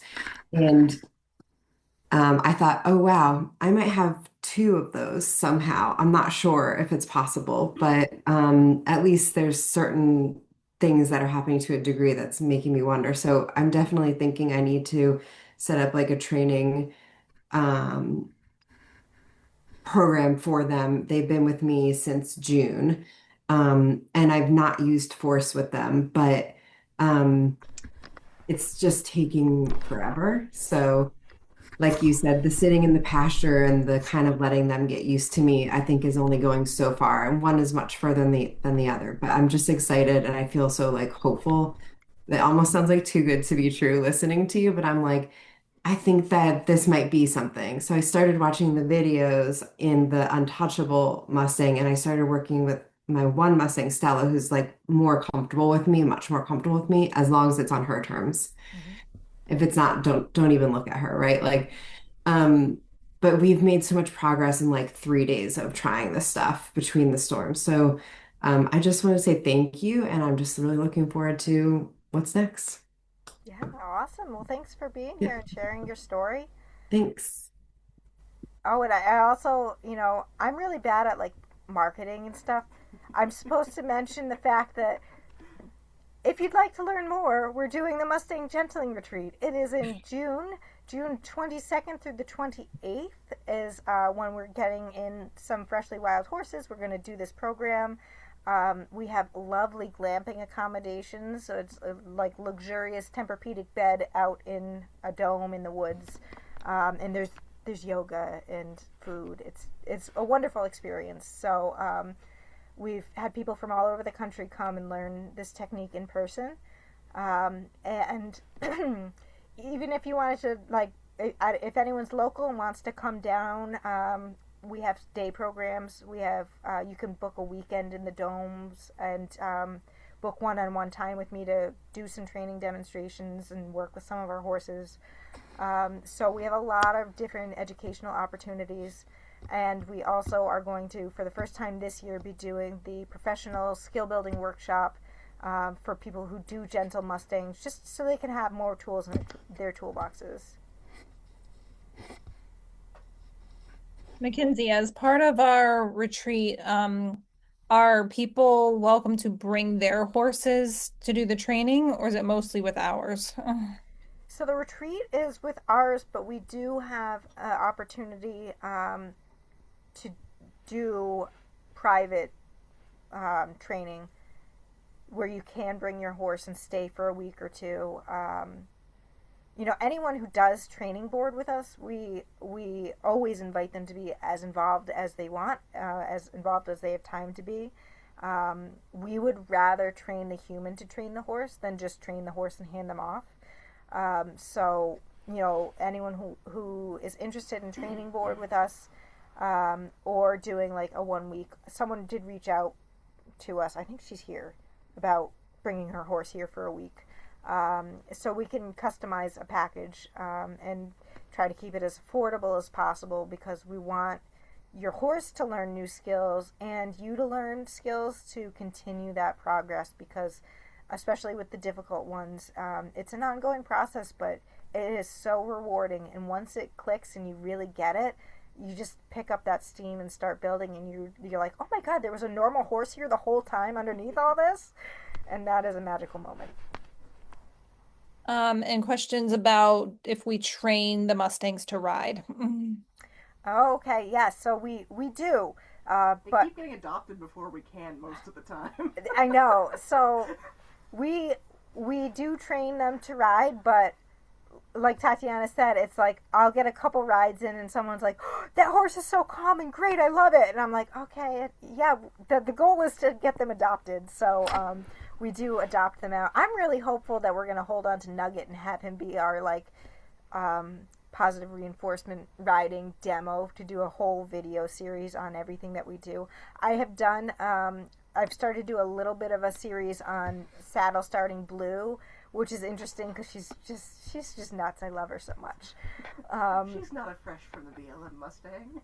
She is just so weird, and I love everything about her. But yes, training her, she was one that was like a sanctuary case of like, you'll never ride this horse. You walked into the arena where she was, and like she tried to hurt herself. She to tried, get away. Like, yeah. The moment I met her, she tried to run full force into a like tiny space, and just like, I am shocked she didn't break her neck. And I was like literally 100 feet away from her. So yeah, she's crazy, but even Blue was crazy. I'd say she's shockingly fine. She's very normal now. Even Blue is like going to be a kid's riding pony. I'm riding her, and I was reviewing the footage the other day of one of our saddle starting sessions, and I realized I wasn't paying like enough attention at all, and she was very concerned about something out in the woods. Did not care that I was on her back, but that tree looked very suspicious. But again, I got on and off her back, and she was like, it did not add to her level of fear, because we're classically conditioning me on her back as a safe and comfortable thing. So Blue is probably going to be a safer riding horse than your typical like shut down, flooded domestic horse. And when we send out the link for the recording for everybody, can you also send the PowerPoint to them? Yes, I can do that. Right. I think that is it. All right. Yeah, so that's it. I talked about the things. If there's any professionals watching, the professional skill building workshop is invitation only, but you feel free to like reach out and like put your name in the hat. We might even do a couple of weekends of that. We're trying to make it really affordable, and or maybe free for nonprofits. So if you run a nonprofit and you want to learn more about this technique, like definitely reach out to me and let me know. And Yes, and so the professional training, there will be a modest fee for nonprofits. So if you aren't a nonprofit but you're a professional trainer and you want to come, we're trying to really make that affordable because our main motivation is preventing sanctuary Mustangs rather than covering, like getting fundraising or anything. We really like, I'm really tired of getting, hi, I have a Bayronne Devil's Garden Mustang that has flunked out of 3 trainers. Oh crap, that's our 6th one. Literally every week. So if you're out there and you're like, I oh, love them, they're my favorite, but please stop making them. If you just signed up to adopt a Bayronne Devil's Garden Mustang, hear everything I'm saying and just commit it to heart. Don't want to get your horse. I mean, I do, but I'd rather they weren't in that position in the first place. Exactly. We love our Devil's Garden Mustangs, and it's funny because everyone says it's one of the easiest herds to gentle, but that like 1 out of 10 is absolutely impossible. Yeah, 9 out of 10, incredibly easy, just like practically walk off the truck tame. That 1 out of 10 is like, if you try and pressure and release me, I am going to they just don't with normal stuff. There's something in the wiring, I swear to God. Brain shuts off. Yep, positive reinforcement, 0 issues at all. They end up normal. But yeah, it's Yes, so our goal is to just cover the costs for the professional skill building so that professionals who are working with many Mustangs every year have this tool in their toolbox and can spot some of these things before they turn rusty. Sorry. We love Rusty. We love Rusty. I love Rusty so much. He's just got a lot of baggage. He does, and Rusty's one that is he has DSLD, so there's a pain issue. Yeah. So, like I said, if you're really struggling with one, it might be that they didn't ever respond great to pressure, but it also might be that they have medical issue teeth. Some of them have horrible teeth, and you don't find out because people just don't go straight for the teeth. It's a very invasive thing to do, and especially on a Mustang that you can't sedate. So, yeah, I think that pretty much covers it. All right. Thank you, everyone, for attending, and thank you, Bree, for moderating and helping out. And I will send out the recording to anyone who registered and the PowerPoint and some links.